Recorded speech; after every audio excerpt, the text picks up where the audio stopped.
Bishop, you opened the Church's response to the South African Crisis Conference recently with an address titled, "The Crisis We Face." What is the essence of the present crisis that we face? Well, basically, it is that we have here a community that is polarized, very deeply polarized between black and white, and our perceptions of reality are diametrically opposite. For instance, whites think that what has to happen is a reform of apartheid. Blacks, on the other hand, feel that you cannot really reform apartheid. It's got to be removed completely. And the priorities on the agenda are different. Blacks believe that the most urgent matter is liberation. They are being set free from all that has oppressed them, set free to be what God wants them to be. Whites, and these are generalizations obviously, tend to think that if we give the process that is set in train by the government enough time, in a while, apartheid may disappear. But basically, I think that many of them are hoping that there won't be too many painful changes to which they would have to adjust themselves. What is our way out of this crisis? I obviously would have hoped, that we would come to realize the true significance of what it means to say we are Christians, we are members in one body, that we are a family. We're not asking for unanimity of views, but that we are members of one body, which has to be characterized, as our Lord said, not by power, not by prestige, not by clout, but ultimately it has to be characterized by one thing: loving. You see, someone said relatives are not there to be liked. Relatives are there to be relatives. And whether we like it or not, black Christians have got to accept that white Christians are their brothers and sisters. Equally, white Christians have got to accept that black Christians are their brothers and sisters. That in this country, God has not made a mistake by setting us in it as people of different races. That God says we can be human only together. We can survive only together. We can be free only together. And ultimately, I suppose, if we have to come to sort of brass tacks, it is that every South African is a South African, which is a tautology, but it is an important tautology. Your call for sanctions, did you suggest a program of gradual pressure, or are you calling for immediate sanctions? I would hope, actually, myself, that there would be no need to invoke the sanctions. That those in power and those who support them, which would be largely the white community, would realize that their best interests are served, surely, in dismantling an unjust and oppressive system, where we would then replace it with one requiring that everyone is a citizen of this country, and therefore everyone has a stake in what is happening, that we have a South Africa that is non-racial, that is just, that is democratic, and undivided. That the government would therefore have been concerned to move towards a situation where this could be negotiated, the settlement of our crisis, the resolution of our crisis. But of course, as we know, history has yet to provide a an example of people giving up power voluntarily. The sanctions call is really to say to them, look, if you do not in fact go to the conference table and negotiate, we are going to get into trouble. Please, let's not. And so I'm hoping, that the business community, white Christians, and ultimately the government will say, really, we ultimately have to sit down and talk with these people. The inevitable is we can't forever have 20% of the population ruling the roost over the rest of the people. Why then don't we get to a situation where we do voluntarily that which will in any case happen? And I as I say, I still hope, that the sanctions will not be invoked. It won't be necessary to invoke them. But I am serious that this country is only a whisker away from total disaster.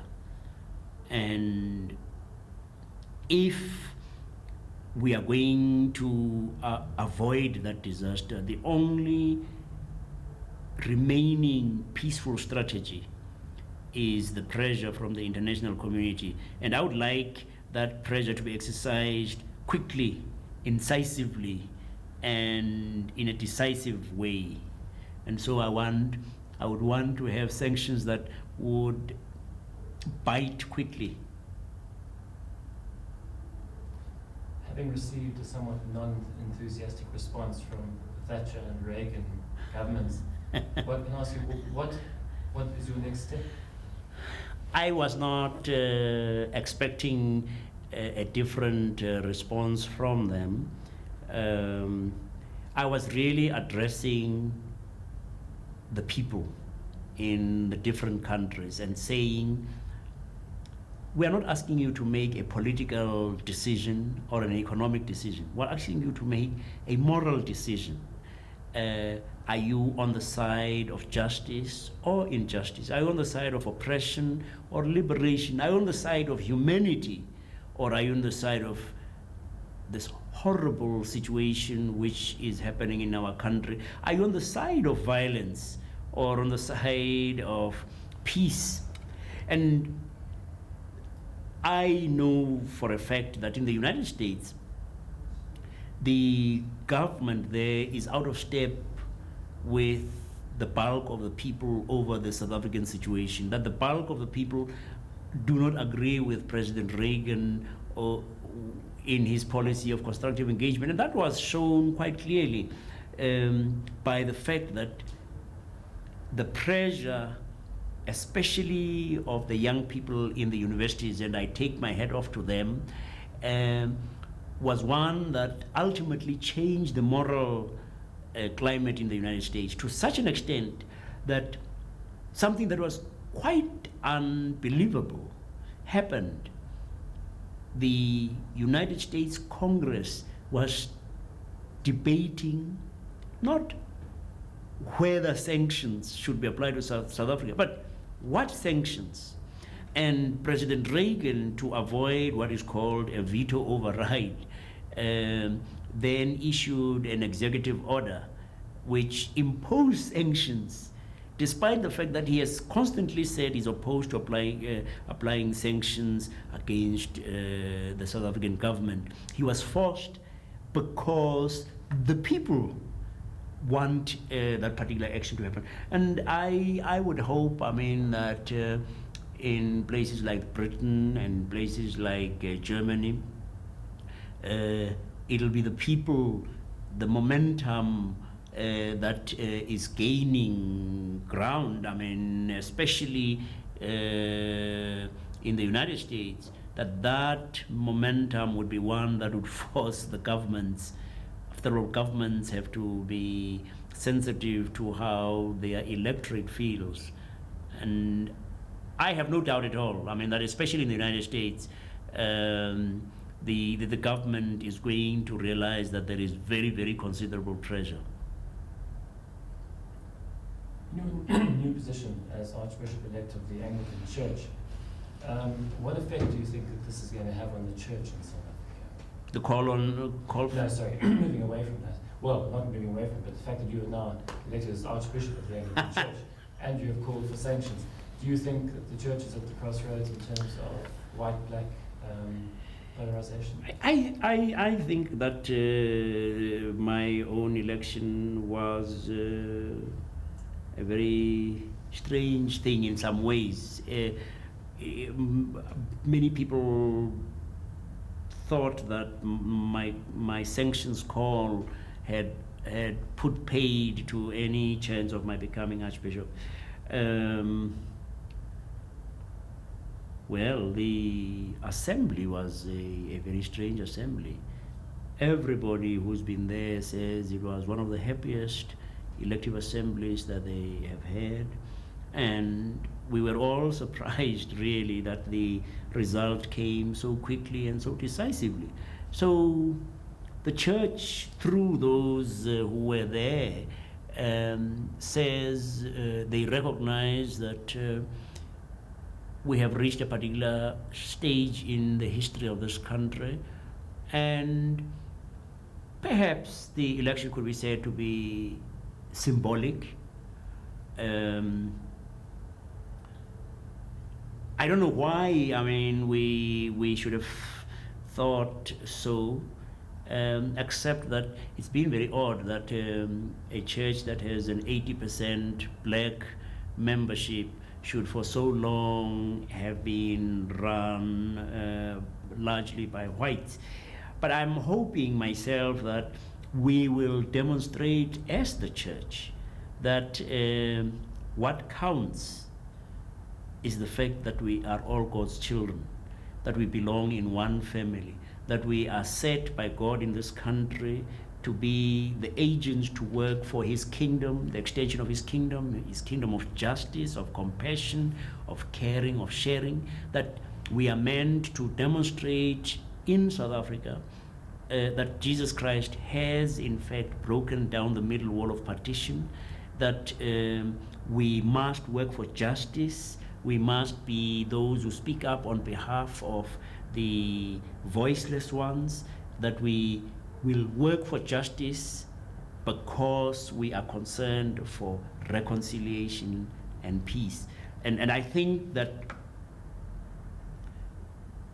it may be that people will need to have a kind of paradigm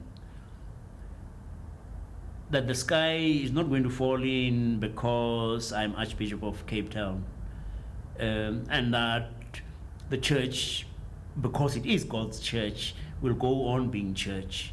And after all, in any case, I mean, I'm not going to be a kind of dictator. An Archbishop of Cape Town is really, as they say, a first amongst equals, and that I work together with my brother bishops, and we have provincial synod. So it's not a one-man band situation. I think it is significant at this stage in the history of South Africa that someone whom most white South Africans, or many white South Africans, have thought to be public enemy number one, should have been chosen by his church so overwhelmingly. Do you identify any particular challenge that you in your new position will take on as a priority? I will want to work for liberation. I think this is a gospel imperative, not just the liberation of blacks, but of whites, because I believe that until blacks are free, whites will not really be free, truly free. That is a priority. That, I mean, this country has locked up so many resources, human, material, spiritual, into either defending apartheid or opposing apartheid. Can you imagine what's going to happen the day we will not have to be struggling in either of these ways, and we will be working, all of us, for the good of this country? I mean, when you think that people who are in exile, who are in jail, will be able to return home. I mean, when we won't need soldiers to be guarding things, you won't need to have states of emergency. And many of the trials that are happening just now will not need to be taking place. And all of those energies that we are investing in these wasteful ways will now be for the greater glory of God, for the building up of a tremendous society. We are going to be a great country. One final question. The consumer boycotts, Yep. together with the school boycotts, do you think that this has become and is a very effective tool, the last peaceful tool that in fact the community has to exercise? What are your feelings about boycotts? Oh yes, I think that our people have shown how very seriously they take this whole question of freedom and liberation. And it gives the lie, you see, to all these wonderful expressions of concern that when you have sanctions, blacks will be the first to suffer. Because there they are taking on consumer boycotts, which mean that in one sense or another they are suffering. They take on a suffering which they hope will be effective in ending what appears to be something that is going to go on and on and on. And yes, the consumer boycott, certainly in the Eastern Cape, was very, very effective. It made the business sector suddenly discover that they did have mouths, and they spoke up in a way that they had not done so before. And even more importantly, it made people discover that we are bound up in a common humanity, in a common destiny. There is really just no way in which one section of the community is going to be able to survive and prosper and have stability and security and peace when another part of the same society, another part of the community is having the thin end of the stick. And I think that that is what it has demonstrated. The school children have also shown adults up.